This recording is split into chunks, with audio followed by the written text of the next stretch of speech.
तो बच्चों देखिए जो आज का टॉपिक है हमारा वो है डिस्प्लेसमेंट करंट। तो यदि आपको इलेक्ट्रोमैग्नेटिक वेव समझना है तो सबसे पहले ये पता होना चाहिए जब कहीं भी मैग्नेटिक फील्ड चेंज होगा तो इलेक्ट्रिक फील्ड प्रोड्यूस होगा और जब इलेक्ट्रिक फील्ड चेंज होगा तो मैग्नेटिक फील्ड प्रोड्यूस होगा। हमने फैराडे लॉ में देखा था कि यदि कोई एसोसिएटेड सर्किट में अगर मैग्नेटिक फील्ड क्या हो रहा है, चेंज हो रहा है, तो वहां पे इंड्यूस्ड ईएमएफ जनरेट होता है। आपको पता होगा minus d phi by D T. और किसके कारण था? फ्लक्स, मैग्नेटिक फील्ड के कारण था। मैग्नेटिक फील्ड के कारण मैग्नेटिक फ्लक्स चेंज होता था, इसीलिए क्या होता था? इंड्यूस्ड ईएमएफ जनरेट होता था। अगर इंड्यूस्ड ईएमएफ जनरेट हुआ तो ऑब्वियसली करंट क्या करेगा? जनरेट होगा, करंट फ्लो करेगा किसी एसोसिएटेड सर्किट में। अब ये सर्किट में करंट क्यों फ्लो कर रहा है? जरूर वहां पर इलेक्ट्रिक फील्ड क्रिएट हुआ होगा, वहां पर जरूर इलेक्ट्रिक फील्ड क्रिएट हुआ होगा। क्यों? क्योंकि वहां पर क्या चेंज हुआ है? मैग्नेटिक फ्लक्स चेंज हुआ है। और अब जो मैग्नेटिक फ्लक्स है, जो मैग्नेटिक फ्लक्स है वो किसी भी फिक्स एरिया से चेंज कैसे करेगा? मैग्नेटिक फ्लक्स भी जो चेंज है वो फिक्स एरिया से चेंज कैसे करेगा? एरिया तो फिक्स है, तो phi will be equal to, आपको पता है phi will be equal to कितना होता है? बी होता है। अगर ये फिक्स है, अगर ये फिक्स है तो ऑब्वियस सी बात है कि यहां पर क्या है? मैग्नेटिक फील्ड चेंज हुआ होगा। मैग्नेटिक फ्लक्स चेंज होने से मैग्नेटिक फ्लक्स चेंज हुआ होगा। आइए अब हम इसका उल्टा देखते हैं। हम इसका उल्टा देखते हैं। तो इसमें क्या है कि हमने एक क्या किया? कंडक्टर लिया। ये क्या है? कंडक्टर है। कंडक्टर का बस केवल एक पार्ट लिया है। इसे कंप्लीट सर्किट भी बना सकते हैं, बैटरी लगा के कंप्लीट सर्किट भी बना सकते हैं आप। ओके, मैंने केवल जस्ट एक पार्ट लिया है कंडक्टर का। अगर यहाँ पे क्या है? कोई करंट फ्लो कर रहा है, यहाँ पर कोई क्या है? अगर यहाँ पे करंट फ्लो कर रहा है, तो करंट फ्लो कर रहा है तो अगर यहाँ पे मैं मैग्नेटिक निडल रख दूं, अगर मैग्नेटिक निडल देखूं तो फर्स्ट एक्सपेरिमेंट से आपने देखा होगा कि ये निडल इधर की ओर क्या कर जाता था? डिफ्लेक्ट हो जाता था। जो नॉर्थ पोल है वो टुवर्ड्स द कंडक्टर की ओर क्या कर जाता था? डिफ्लेक्ट हो जाता। ऐसा क्यों हो रहा है? ऐसा इसीलिए हो रहा है कि इसके अराउंड क्या है? मैग्नेटिक फील्ड प्रोड्यूस हो रहा है, मैग्नेटिक फील्ड क्रिएट हो रहा है, तभी तो क्या कर रहा है कि मैग्नेटिक निडल डिफ्लेक्ट हो रहा है। और स्टेट एक्सपेरिमेंट में देखा था ampere circuit, ampere swimming rule से देखा था ना।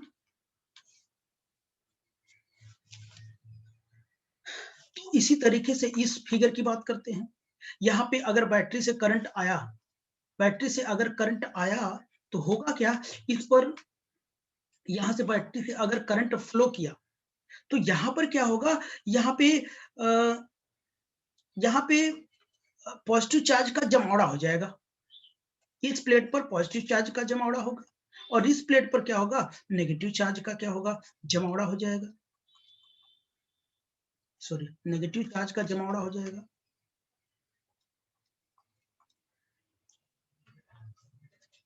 ठीक है ना? अब क्या करते हैं? इसके बीच अगर हम मैग्नेटिक निडल अब क्या करते हैं? प्लेस्ड कर देते हैं, फिर भी ये क्या कर जाएगा? ये डिफ्लेक्ट कर जाएगा। यहाँ पे अगर मैं मैग्नेटिक निडल रख दूं फिर भी ये क्या कर जाएगा? डिफ्लेक्ट कर जाएगा। अब क्यों ये डिफ्लेक्ट कर रहा है? ये फिर भी क्या करेगा? डिफ्लेक्ट करेगा। क्यों डिफ्लेक्ट कर रहा है? यहां तो कोई करंट है नहीं, तो प्लेटों के बीच में कोई करंट है नहीं, फिर भी डिफ्लेक्शन हो रहा है।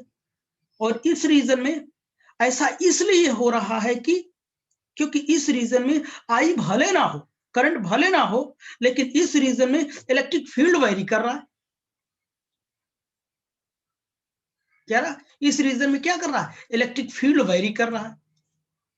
प्लस से माइनस की ओर एक इलेक्ट्रिक फील्ड क्या कर रहा है? वेरी कर रहा है। इसलिए मैग्नेटिक निडल क्या कर रहा है? डिफ्लेक्ट हो रहा है। और जब तक करंट सैचुरेशन ना हो तब तक करंट फ्लो करेगा और इलेक्ट्रिक फील्ड क्या करेगा, चेंज करेगा। जब तक करंट सैचुरेशन ना हो तब तक क्या करेगा, ये क्या करेगा, इलेक्ट्रिक फील्ड क्या करता रहेगा, चेंज होता रहेगा। और सैचुरेशन पॉइंट तक यहाँ पर पॉजिटिव चार्ज इकट्ठा होते जाएंगे और इधर नेगेटिव चार्ज का जमावड़ा होता जाएगा। तो समय के साथ साथ जो चार्ज का अमाउंट है वो भी बढ़ता रहेगा।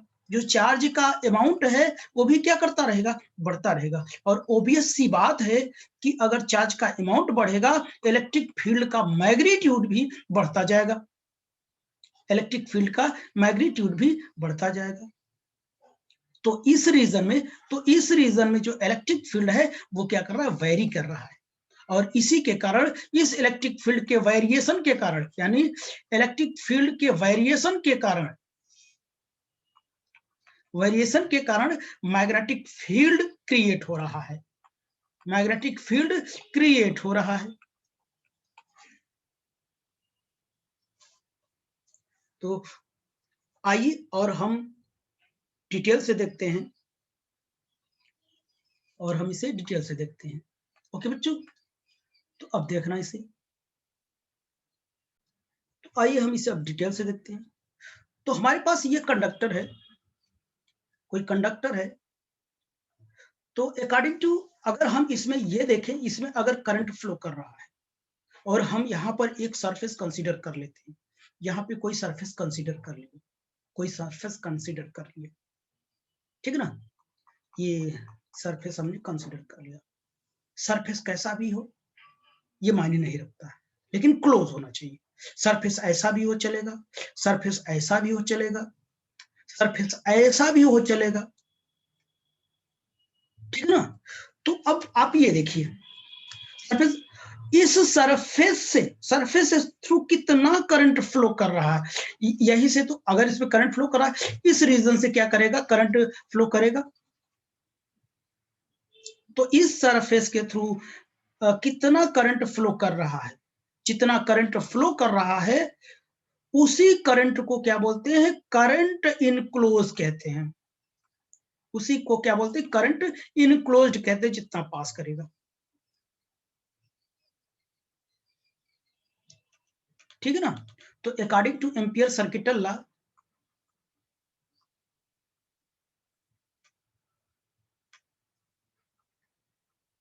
एम्पियर सर्किटल लॉ, उन्होंने क्या बताया था, line integral of magnetic field will be equal to क्या, mu naught times of the charge enclosed.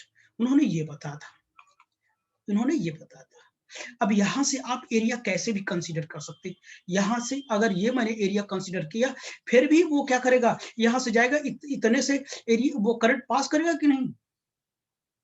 अगर मैं मान लूं कि एरिया मैंने ऐसे कर दिया, फिर भी क्या करेगा, अगर सर्किट को कंप्लीट कर दूं फिर भी करंट पास करेगा ना। तो सबके लिए ये सरफेस कैसा भी हो ये मायने नहीं रखता, इसके लिए चार्ज इनक्लोज्ड आई ही होगा। चार्ज इनक्लोज कैसा होगा, आई ही होगा। अच्छा, अब आइए हम सेकंड फिगर में देखते हैं। तो इस फिगर में हमने दो अलग अलग सरफेस कंसीडर कर लिया। यहाँ देखिए, एक सरफेस मैंने कंसीडर कर लिया, यहाँ मैंने सरफेस कंसीडर कर लिया। यहाँ से करंट क्या कर रहा है, आई करंट जा रहा है, यहाँ पर करंट क्या कर रहा है, आई यहाँ पर पास कर रहा है, यहाँ पर आई पास कर रहा है। तो क्या है कि इसका चार्ज इस इतने के थ्रू क्या करेगा, करंट क्या करेगा, आई पास करेगा। तो ये हमारा करंट इनक्लोज हो जाएगा। लेकिन अगर इसी सरफेस को मैंने कुछ ऐसा लेट कर लिया, सरफेस को मैंने कुछ ऐसा लेट कर लिया, तो ओबियस सी बात है कि अब सरफेस यहां से तो इतना करंट पास कर, लेकिन अब यहां से करंट रुक जाएगा क्योंकि यहाँ प्लेट लगा हुआ है।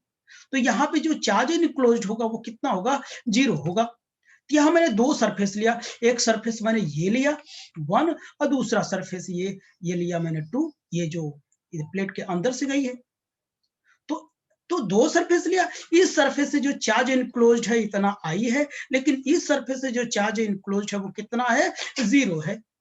चार्ज इनक्लोज, करंट इनक्लोज कितना है, 0 है। चार्ज इनक्लोज नहीं, करंट इनक्लोज बोलिए हर जगह। जो करंट इनक्लोज है वो कितना है, 0 है। तो अब आप ये बताइए, अभी मैंने जो यहाँ पे मैंने सरफेस बनाया था ऐसा, यहाँ पे चार्ज इनक्लोज आई था, सॉरी चार्ज इनक्लोज नहीं बेटा, करंट इनक्लोज, बार बार मेरे मुंह से निकल आता है। जो करंट इनक्लोज यहाँ पर था, यहाँ पर जो करंट इनक्लोज था, यहाँ तो पास कर रहा था वही करंट, लेकिन यहाँ पर क्या है कि यहाँ पर करंट इनक्लोज 0 हो जा रहा है। यहाँ पर करंट इनक्लोज 0 हो जा रहा है। तो क्या फिजिक्स के नियम यहाँ पर वैलिड नहीं हो रहा है? यहाँ पर पास कर रहा है, यहाँ पर नहीं पास कर रहा है। चार्ज इनक्लोज यहाँ पर है, यहाँ पर नहीं है। क्या फिजिक्स के नियम यहाँ पर वैलिड नहीं हो रहा है? क्या कैपेसिटर लगा देने से फिजिक्स के नियम बदल जाता है? ऐसी बात तो नहीं है। इस सिचुएशन को सबसे पहले मैक्सवेल ने सोचा था। इस सिचुएशन को सबसे पहले मैक्सवेल ने सोचा था और उन्होंने एम्पियर सर्किट लॉ को मॉडिफाई किया था उन्होंने। और एम्पियर सर्किट लॉ गलत नहीं है, बल्कि ये क्या है, इनकम्प्लीट है। ये क्या है, इनकम्प्लीट है। यहाँ पर एक टर्म और इंट्रोड्यूस करना होगा, और ये किसने इंट्रोड्यूस किया, मैक्सवेल ने इंट्रोड्यूस किया। तो जब एम्पियर ने इस फॉर्मूला को डिराइव किया था, एम्पियर सर्किट लॉ को डिराइव किया था, उस समय इस तरह का सिचुएशन उन्होंने सोचा नहीं था। तो जिस तरह का सिचुएशन बना था उस टाइम, जिस तरह का नॉलेज था तब तक, हमारे हिसाब से ये क्या करता था, स्टैंड करता था, और यही सही माना जाता था। तो हमने एक टर्म इंट्रोड्यूस करना पड़ता था, और वो टर्म है क्या, वो हम लोग देखते हैं। वो जो टर्म है हमारा mu not epsilon not d phi E by D t, ये एक नया टर्म आ गया मैक्सवेल के अकॉर्डिंग। ये नया टर्म आ गया, और इसी न्यू टर्म को अगर म्यू को हम छोड़ दें, म्यू के अलावा जो टर्म है हमारे पास, देखो यहाँ पर म्यू नॉट इंटू आई इनक्लोज म्यू नॉट, ये जो टर्म है इसी टर्म को कंडक्शन करंट कहते हैं, सॉरी इसी को डिस्प्लेसमेंट करंट कहते हैं। डिस्प्लेसमेंट करंट कहते हैं इसी टर्म को। ठीक, अब ये जाके ये क्या बना, मॉडिफाई एम्पियर सर्किटल लॉ। तो जो मॉडिफाई एम्पियर सर्किटल लॉ था, क्या था, द मॉडिफाई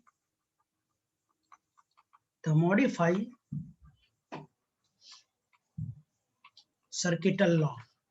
क्या था modify circuital law, B dot d line integral of magnetic field mu not I plus mu not epsilon not d phi E by कितना dt।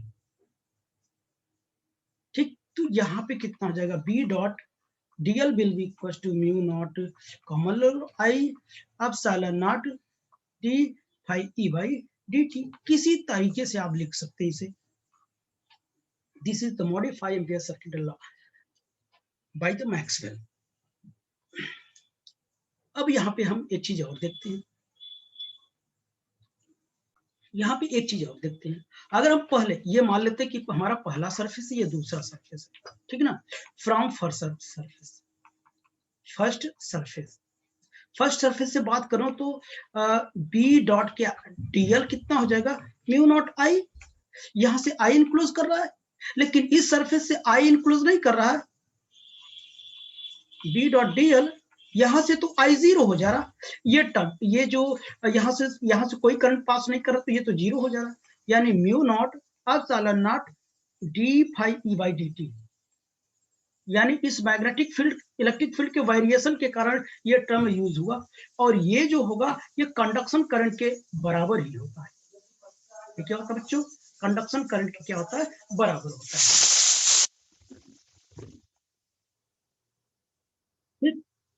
तो हम ये क्या करते हैं, दोनों को कंबाइन कर देंगे, तो मॉडिफाई एम्पियर सर्किटल लॉ जाएगा। ये दोनों बराबर ही होते हैं। ठीक, अब हम इसे प्रूव करके नहीं दिखाएंगे बराबर कैसे होता है, हम प्रूव करते हैं कि डिस्प्लेसमेंट करंट, इसी टर्म को हम क्या करते हैं अलग से प्रूव करते हैं।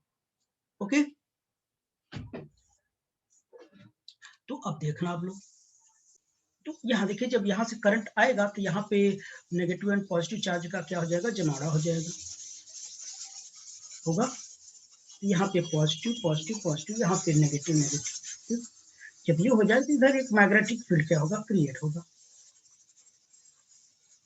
तो ये मैग्नेटिक फील्ड हो जाएगा। तो आपको पता है कि जो हमारा